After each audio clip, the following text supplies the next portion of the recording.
This program is sponsored by شراکت داری سے کمیونٹی کی فلاح و بہبود کے لیے تعاون پر یقین رکھنے والی رفاہی تنظیم American Pakistani advocacy group corona virus کے مشکل دور میں بھی بغیر کسی رنگ، نسل اور مذہب کے ضرورت مند افراد کی خدمت۔ رمضان شریف میں خدمات کی لازوال مثال، مایوسی کے اس دور میں امید صبح نو۔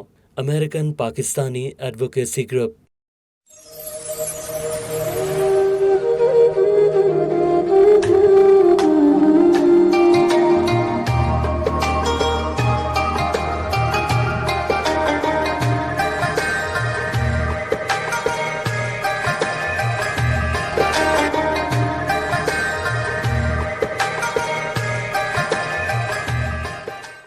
نحمده ونصلي على رسوله الكريم اما بعد فاعوذ بالله من الشیطان الرجیم بسم اللہ الرحمن الرحیم استغفروا ربکم انه کان غفارا صدق اللہ العظیم۔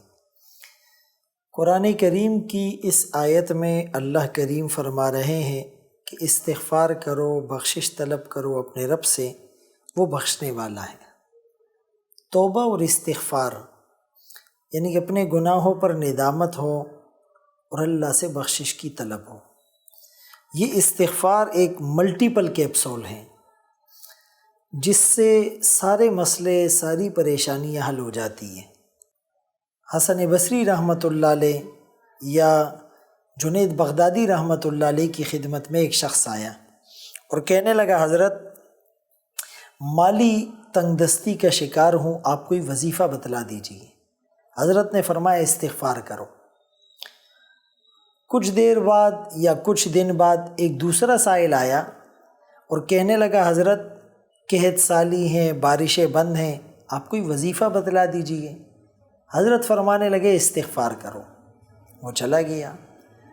پھر کوئی سائل آ کر کہنے لگا، حضرت میری اولاد نہیں، آپ دعا کیجئے، وظیفہ بتلا دیجیے۔ حضرت نے پھر فرمایا استغفار کرو۔ تو جو شاگرد تھے، جو آپ کا حلقہ احباب تھا، وہ بڑا متحیر ہوا، کہنے لگا، حضرت 3 الگ لوگ آئے اور سب کی جو ضروریات تھی، جو سوالات تھے وہ الگ تھے، ڈیفرنٹ تھے، آپ نے جواب سب کو سیم دیا۔ یعنی کسی ڈاکٹر کے پاس ایک پیشنٹ آئے، اس کے پیٹ میں درد ہو، اس کو بھی سیم دوا لکھ کر دی جائے، دوسرا آئے اس کو بی پی اس کا لو ہو، اس کو بھی وہ دوا دی جائے، تیسرا آئے اس کا کوئی شوگر کا مسئلہ ہو، اس کو بھی وہ دوا دی جائے۔ تو لوگ پوچھیں گے، ڈاکٹر صاحب ان کی بیماریاں الگ تھی اور آپ نے ان کو دوا ایک ہی دی۔ تو حسن بصری رحمۃ اللہ علیہ فرمانے لگے، تم نے قرآن نہیں پڑھا یا قرآن کو سمجھا نہیں۔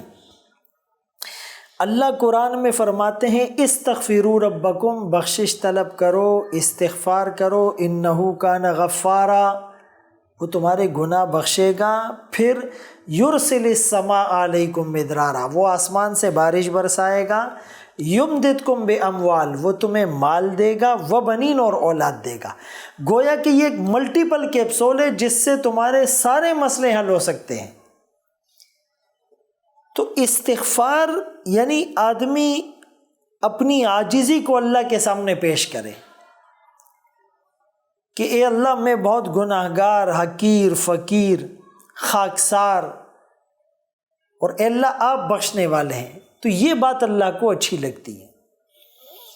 شیخ عبد القادر جیلانی رحمۃ اللہ علیہ کے بارے میں آتا ہے، اور علامہ اقبال کا بھی یہ شعر ہے کہ بیت اللہ میں جانے کے بعد یعنی پاکیزہ زندگی گزارنے والے بھی جب دعا مانگتے تو کیا مانگتے؟ تو غنی از ہر دو عالم من فقیر، روز محشر عذر ہائے من پذیر۔ اے اللہ آپ دونوں جہانوں کے بادشاہ، میں بڑا حقیر فقیر، روز محشر مجھے رسوا مت کرنا۔ گر تمہیں بینی حسابم ناگزیر، از نگاہ مصطفیٰ پنہا بگیر۔ اور میرا حساب نہ لینا، ہم حساب دینے کے قابل نہیں، اگر لینا ہی ہے تو مصطفیٰ کریم کی نگاہوں سے اوجھل کر کے لیں۔ تو یہ جو استغفار ہے اس کے بہت فضائل ہیں۔ رسول اللہ صلی اللہ علیہ وسلم بخشائے تھے، لیغفر لک اللہ ما تقدم من ذنبک وما تأخر، اس کے باوجود بھی آپ ایک دن میں 70 بار 100 بار استغفار کیا کرتے تھے، اور اتنی لمبی نماز تورمت قدمہ کے پاؤں پر ورم آ جاتے۔ کسی نے پوچھا یہ کیوں؟ آپ کو تو ضرورت نہیں ہے۔ فرمایا افلا اکون عبدا شکورا، کیا میں اللہ کا شکر گزار بندہ نہ بنوں؟ اسی لیے قرآن میں اللہ فرماتے ہیں یا ایھا الذین آمنوا توبوا الی اللہ توبۃ نصوحا، اے ایمان والو اللہ کی طرف متوجہ ہو جاؤ، خالص توبہ، کامل توبہ، جس میں کوئی ملاوٹ نہ ہو، جس میں کوئی آمیزش نہ ہو، جس میں کوئی دکھلاوا نہ ہو، جس میں کوئی ریا نہ ہو، جس میں کوئی نام و نمود نہ ہو، جس میں کوئی شہرت اور پبلسٹی کا عنصر اور ایلیمنٹ شامل نہ ہو، ایک اللہ کی رضا کے لیے۔ تو یہ جو استغفار ہے، اس استغفار کی وجہ سے ہم عذاب سے محفوظ ہیں۔ قرآن کریم سے ثابت ہے کہ امت پر اتنے گناہوں کے باوجود جو اجتماعی عذاب نہیں آ رہا، ایک وجہ تو یہ تھی کہ آقا جب تک موجود تھے امت اور لوگوں کے درمیان اللہ کا عذاب نہیں آیا، اور آقا کے پردہ فرما جانے کے بعد فرمایا جب تک تم استغفار کرتے رہو گے تم پر عذاب نہیں آئے گا۔ اور ایک موقع پر تو یوں فرمایا لولا تستغفرون اللہ لعلکم ترحمون، تم استغفار کیوں نہیں کرتے تاکہ تم پر رحم برسایا جائے، تم پر رحمت برسائی جائے۔ کرو مہربانی تم اہل زمیں پر، خدا مہرباں ہوگا عرش بری پر۔ تو اگر ہم استغفار کریں گے، شکر ادا کریں گے، اللہ پر ایمان لائیں گے، گناہوں سے بچیں گے، تو ہمیں عذاب دینے سے اللہ کو کوئی فائدہ نہیں ہوگا۔ ما یفعل اللہ بعذابکم ان شکرتم وآمنتم۔ اب استغفار کیا ہے؟ یعنی حسن بصری رحمۃ اللہ علیہ فرماتے ہیں ہمارے تو استغفار پر بھی استغفار کی ضرورت ہے۔ ہم زبان سے یا تسبیح کے دانوں سے استغفر اللہ پڑھ رہے ہوتے ہیں، اور اس وقت بھی بد نظری اور غیبت اور چغلی اور دل میں حسد، کینہ، بغض کے جذبات پال رہے ہوتے۔ نہیں، استغفار ایسا ہو کہ آدمی کسی کونے میں بیٹھ جائے اور تھوڑا سا مراقبہ کرے اور تصور کرے اور دنیا سے ہٹ کٹ کر اور اپنے گناہوں کو یاد کر کے روئے، یعنی نہ اس کے گناہ رک رہے ہوں نہ اس کے آنسو تھم رہے ہوں، دل کی تار اللہ سے ایسے لگا کر جب اب روئیں گے۔ اور فرمائے توبت و نامی ندامت کا ہے، انما التوبۃ والندم، توبت و نامی ندامت کا ہے، عاجزی کا ہے، انکساری کا ہے، گڑ گڑانے کا ہے۔ اسی لیے تو علامہ علوسی رحمۃ اللہ علیہ نے لکھا سورۃ القدر کی تفسیر میں کہ اللہ کو گناہگار کا رونا تسبیح کرنے والوں کی تسبیح سے بھی پیارا لگتا ہے۔ اب بچے کے سارے کام اگر بنتے ہیں تو کیوں بنتے ہیں؟ اس کو تو صرف ایک کام آتا ہے، رونا۔ بچہ روتا ہے تو ماں دودھ پلاتی ہے، بچہ روتا ہے تو ماں نہلا دیتی ہے، بچہ روتا ہے تو ماں کمبل اڑا دیتی ہے، بچہ روتا ہے تو ماں دوا پلا دیتی ہے، بچہ روتا ہے تو ماں لوری دے کے سلا دیتی ہے۔ وہ بھوک لگی تو رویا، پیاس لگی تو رویا، درد ہوا تو رویا، گرمی لگی تو رویا، سردی لگی تو رویا، اس کو صرف رونا آتا ہے۔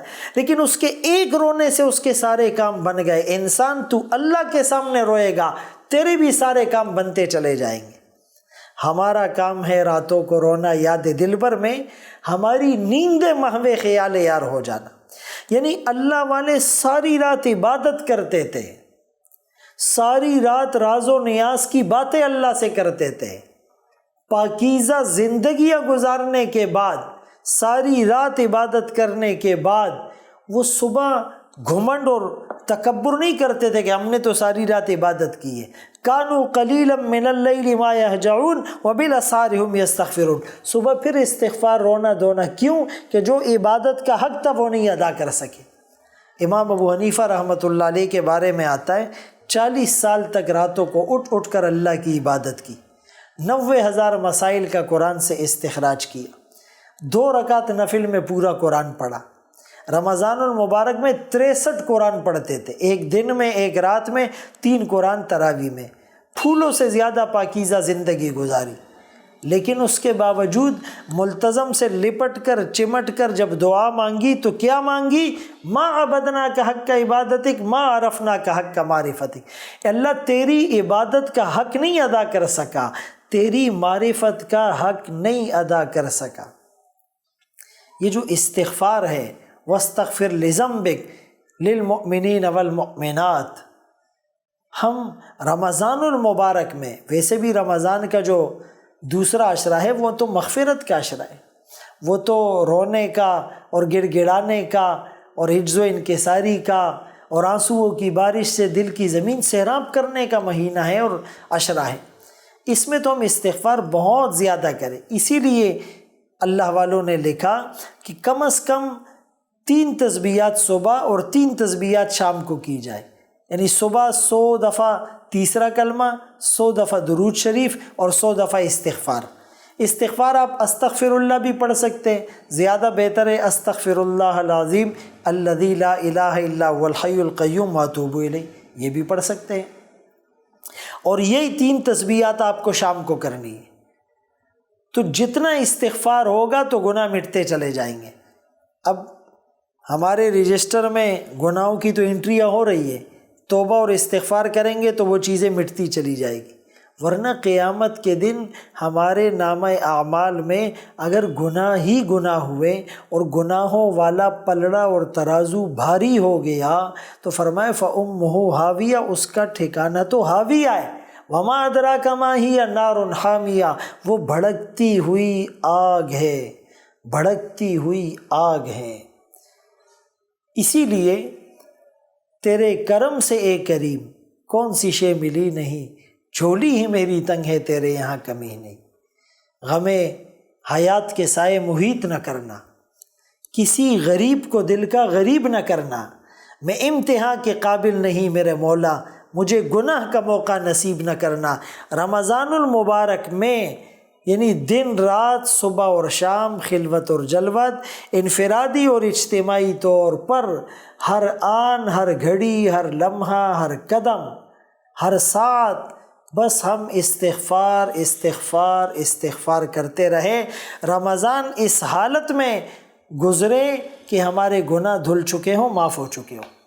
حدیث ہے رسول اللہ صلی اللہ علیہ وسلم نے ممبر کی پہلی سیڑھی پر قدم رکھا، آمین کہا، پھر دوسری سیڑھی پر قدم رکھا، آمین کہا، پھر تیسری سیڑھی پر قدم رکھا، آمین کہا۔ تو بعد میں صحابہ نے پوچھا آج خلاف معمول آپ نے ایسا کیا، اس سے پہلے تو نہیں کیا؟ تو آپ نے فرمایا کہ جب میں ممبر کے قریب آیا جبرائیل امین میرے قریب آئے اور کہنے لگے ہلاک اور برباد ہو جائے وہ شخص جو رمضان کا مہینہ پائے اور پھر بھی بخشش نہ کرا سکے۔ کیوں؟ کہ ایک گراؤنڈ بنا ہوتا ہے، ایک فضا بنی ہوتی ہے، ایک ماحول ڈیولپ ہو چکا ہوتا ہے، ہر طرف انوارات کی بارش ہوتی ہے اور نیکیوں کی طرف دل مائل ہو جاتا ہے اور سرکش شیاطین قید کر دیے جاتے ہیں اور جو ہے وہ جہنم کے دروازے بند کر دیے جاتے ہیں اور جنت اور رحمتوں کے دروازے کھول دیے جاتے ہیں اور مسجدیں بھر جاتی ہیں اور ہر آدمی تلاوت کرتے ہوئے نظر آتا ہے اور روزہ رکھتے ہوئے نظر آتا ہے۔ تو اس حال میں بھی اگر یہ اپنی مغفرت اور بخشش نہیں کرا سکا تو اس سے بڑا تو بدنصیب کوئی نہیں، اس سے بڑا تو شقی القلب کوئی نہیں۔ کہیں ہم اس کیٹیگری میں شامل تو نہیں ہو رہے؟ 10 15 20 30 40 کتنے رمضان ہماری زندگی میں گزر چکے ہیں اور ایک رمضان بھی ہماری بخشش کا یقینی فیصلہ نہ کر سکا، جہنم سے نجات کا پروانہ ہمیں نہ دے سکا، جنت میں دخول کا یقینی ٹکٹ ہمیں نہ مل سکا۔ پتہ نہیں اس کے بعد رمضان ہمارے نصیب میں زندگی میں ہے بھی یا نہیں۔ بہت سے لوگ آپ اپنے ارد گرد دیکھیں گے، آپ کے گھر میں پچھلے رمضان میں تھے، آج نہیں ہے، آپ کی گلی میں، آپ کے آفس میں، آپ کے خاندان میں، آپ کے محلے میں پچھلی دفعہ تھے، آج نہیں ہے، ہو سکتا ہے اگلی دفعہ میں ہم نہ ہو۔ تو مرنے سے پہلے مرنے کی تیاری ہو جائے، اللہ کے سامنے خوب رو رو کر گڑ گڑا کر اپنے گناہوں کی معافی مانگ لی جائے اور ان گناہوں کی نحوست کو دھونے کے لیے نیکیاں کی جائے، ان الحسنات یذہبن السیئات، یہ نیکیاں گناہوں کو دھو ڈالتی، اس کی نحوست کو ختم کر دیتی۔ توبہ کی علماء نے 4 شرطیں لکھی ہے جس کو توبۃ النصوحہ یا کامل توبہ کہا جا سکتا ہے۔ ایک تو یہ کہ آپ کو اس گناہ پر ندامت ہو، اور دوسری شرط یہ کہ اس گناہ کو آپ نے فی الفور چھوڑنا ہے، یہ نہیں کہ میں کل سے چھوڑوں گا، نہیں، اسی وقت چھوڑنا ہے۔ اور تیسری شرط آئندہ نہ کرنے کا عزم، آئندہ میں اس گناہ کے قریب نہیں جاؤں گا۔ اور چوتھے نمبر پر یہ کہ تلافی مافات اور اس کی نحوست دھونے کے لیے نیکیاں کریں۔ اب مسئلہ یہ ہم بار بار توبہ کرتے ہیں، ٹوٹ جاتی ہے، پھر گناہ ہو جاتا ہے۔ تو اشرف علی تھانوی رحمۃ اللہ علیہ سے کسی نے یہی سوال کیا، حضرت توبہ کرتے ہیں ٹوٹ جاتی ہے، شیطان کہتا ہے ایسی توبہ کا کرنا کیا ہے، جب بار بار ٹوٹ جاتی ہے توبہ کرو ہی نہیں۔ نہیں، ہم نے یہ نہیں کہنا، ہم نے یہ کہنا ہے کہ بھائی کسی کو اگر بیماری لگ جائے اور سپوز اس کو موشن لگ جائے، اس کے کپڑے خراب ہو، تو وہ کہے گا میں دھوؤں گا پھر خراب ہو جائیں گے اسی لیے دھوتا ہی نہیں، نہیں۔ اسی طرح اس سے گناہ ہو جائے پھر وہ توبہ کر لے، پھر خدا نخواستہ پھر شیطان گناہ کروا لے پھر توبہ کر لے، پھر گناہ ہو جائے پھر توبہ کر لے۔ جیسے شیطان اس سے گناہ کرانے پر نہیں تھک رہا، یہ توبہ کرنے پر نہ تھکے۔ ایک دن شیطان کی کمر ٹوٹ جائے گی، وہ کہے گا میں جتنی بھی محنت اور سٹرگل کرتا ہوں اور اس کو جو ہے وہ پرووک کرتا ہوں، اس کو گناہوں پر آمادہ کرتا ہوں اور یہ گناہ کر لیتا ہے، پھر یہ توبہ کرتا ہے، اللہ سارے گناہ معاف کر دیتا ہے۔ تو شیطان بھی ہمت ہار جائے گا، ڈس ہارٹ ہو جائے گا۔ لیکن ہم نے مایوس نہیں ہونا، ہم نے دل برداشتہ نہیں ہونا۔ لا تقنطوا من رحمت اللہ، اے میرے بندو جو اپنے نفسوں پر خوب ظلم کر چکے ہو، جو معصیت کے سمندر میں غوطہ زن ہو، جو معصیت کی جو باؤنڈریز ہے وہ بھی کراس کر چکے ہو، پھر بھی میری رحمت سے مایوس نہ ہونا۔ تو اللہ تعالیٰ اس رمضان المبارک میں ہمیں صحیح استغفار کرنے اور کامل توبہ کی توفیق نصیب فرمائے۔ وآخر دعوانا ان الحمد للہ رب العالمین۔